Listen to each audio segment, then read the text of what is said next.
গিয়েছিলাম। এই হোটেলে এসে কিন্তু আমাদের সেই ফুল এন্টারটেনমেন্ট হয়েছিল। আর কেউ বা এমন নাচা নেচেছে, নাচতে নাচতে কেউ পড়েই গেছে। আর এদিকে একজন নাচ দেখে তো পুরো ঘরের বাইরে দৌড়ে বেরিয়ে গেছে। তাকে ধরে রাখতে কেউ পারছিল না। নাচটা এমন লেভেলের ছিল গাইস, কি আর বলবো, কেউ নাচ দেখে কেউ হয়ে গেল অজ্ঞান, কেউ বা মাটিতে খাচ্ছে লুটোপুটি। এমন নাচা নেচেছে আর কেউ এমনই পরিস্থিতি হয়েছিল। বন্ধুরা ভিডিওটা প্রথম থেকে শুরু করা যাক।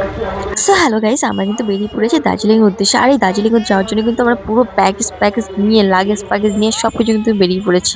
তারপরে কিন্তু গাইস আমরা কিন্তু ট্রেনে উঠে পড়েছি এবং ট্রেনে উঠে কিন্তু সোজা আমরা শিয়ালদার উদ্দেশ্যে রওনা দিয়ে দিয়েছি। শিয়ালদা আসার পরে কিন্তু আমরা কিন্তু সবার জন্য অপেক্ষা করছিলাম, কারণ কি আমাদের টিমে কিন্তু অনেকই ছিল আর সবার জন্য কিন্তু আমরা এখানে বসে অপেক্ষা করছিলাম। সো তারপরে কিন্তু আমাদের সবাই এক এক করে চলে এসেছিলাম এবং আমরা কিন্তু এখান থেকে পুরোপুরি আমাদের ডিনারটা কমপ্লিট করে নিয়েছিলাম, কারণ কি আমাদের এখন যেতে হবে অনেকটা দূরে, তার জন্য আমরা এখান থেকে সমস্ত কিছু খাওয়া দাওয়া করে নিয়েছিলাম। কি আর বলবো বন্ধুরা, আমরা এমন খাওয়া খেয়েছি যে মানে আমাদেরকে রেখে সবাই আমাদের চলে গেছে, মানে আমরা এতই স্লো খেয়েছি, তার জন্য আমাদের এখন যেতে হচ্ছে খুব তাড়াহুড়া করে। তো আমাদের ট্রেনটা কিন্তু ছিল রাত 10টার সময়। আমাদের ট্রেন কিন্তু চলে এসেছে, আমরা কিন্তু এই ট্রেনে করে সোজা যাবো দার্জিলিং এর উদ্দেশ্যে। সো গাইজ কিন্তু আমাদের পুরো ফুল একটা রাত কাটানোর পরে চলে এসেছি কিন্তু আমরা এনজিপিতে। তারপরে কিন্তু গাইজ আমরা এক এক করে কিন্তু সবাই আমাদের যে যা লাগেজ নিয়ে কিন্তু আমরা এনজিপিতে নেমে পড়েছিলাম। আমরা কিন্তু সবাই আমাদের গাড়ির জন্য অপেক্ষা করছিলাম, কারণ কি আমাদের গাড়ি এখান থেকে কিন্তু আমরা সোজা যাবো দার্জিলিং এ যাওয়ার পথে কিন্তু আমাদের প্রচন্ড পরিমাণে খিদে লেগেছিলো, তাই কিন্তু আমরা হোটেল থেকে কিছু না কিছু খাবার দাবার খেয়ে নিয়েছিলাম। আর আমাদের খাওয়ার লেভেলটা কি বলবো গাইজ, যে যা পাচ্ছে হালুম ঝালুম করে সব খেয়ে নিয়েছিল। আর এই একজন খাওয়া দাওয়া করার পরেও তার বউর খাবার সে কানে জিজ্ঞাসা করছে, তুমি খেয়ে কি করবে, দাও আমি খেয়ে নিচ্ছি।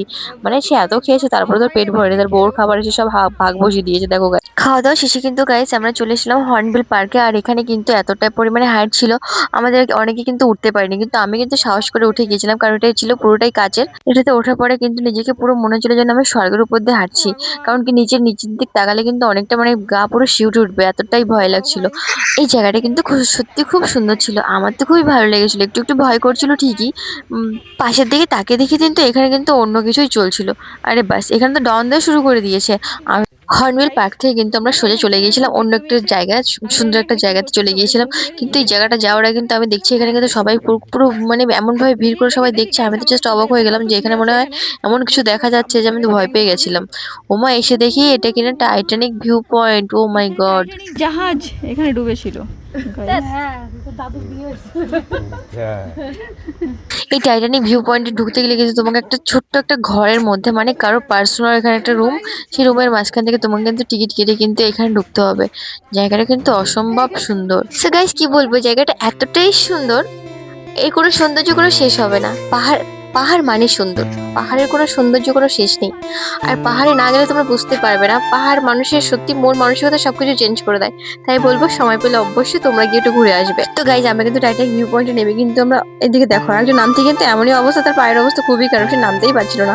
তারপরে কিন্তু আমরা যে যার মতো সেলফি তুলে নিয়েছিলাম এবং সেলফি তোলার পরে কিন্তু আমরা অনেক রকম করে ভিডিও বানিয়ে নিয়েছিলাম এখানটা, কারণ কি এসে যখন আমরা কবে আসতে পারবো কি পারবো না, তার জন্য অনেকগুলো ভিডিও বানিয়ে নিয়েছিলাম। তো গাইজ টাইটানিক ভিউ পয়েন্টে কিছু সময় কাটানোর পরে কিন্তু আমরা চলে গেছিলাম সহ্য পাগলাচুর ওয়াটারফলসে। আর এই ওয়াটারফলসটা কিন্তু সত্যি খুব সুন্দর ছিল, আর ওয়াটারফলসটা কিন্তু অনেকটাই বড় ছিল।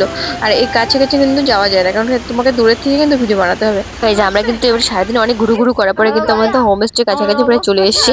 এদিকে তো আমার বান্ধবী হোমস্টের সামনে এমন ভাবে বসে পড়েছে, কি আর বলবো, এখানে পারলে থালা পেতে দিলে বসে খেয়ে নেবে।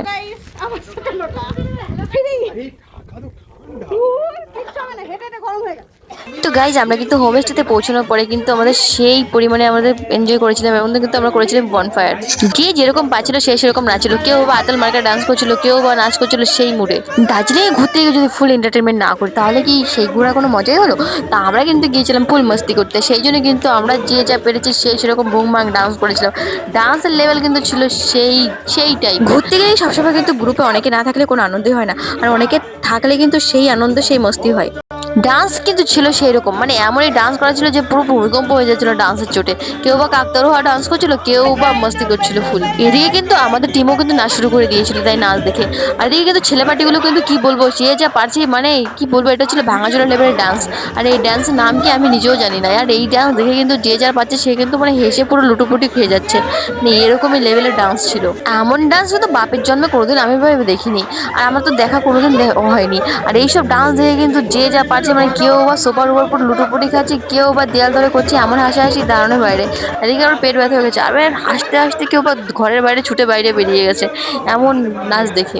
আমি যখন জানতে চাইলাম এই ডান্সটা কে, তখন বলছে এই ডান্সটার নাম কিনা বাঁকা ডান্স। আর এই বাঁকা ডান্স দেখে কিন্তু একজন পুরো নিচেই পুরো পড়ে গেছিল, আর এদিকে আমি কিন্তু হয়ে গেছিলাম পুরো পাখির মতো ডান্স করছিলাম। তারপরে কিন্তু গাইস সেই আমরাও কিন্তু ফুল এন্টারটেনমেন্ট করেছিলাম, খুব নাচানাচি করেছিলাম, মানে আমাদের ওদের নাচ দেখে আমরা থাকতে পারছিলাম না, এত নাচ করেছিলাম আমরা। কিন্তু এমন নাচ করছি তার ধারণার বাইরে। আর এই নাচ করার পরে কিন্তু দেখছি কিন্তু পাহাড়ে কিন্তু অজস্র পরিমাণে বৃষ্টি নেমে গেছে, আর এই বৃষ্টির জন্য কিন্তু আমাদের যে বনফায়ার জ্বলছে পুরো বৃষ্টির জন্য ধুয়ে গিয়েছিল।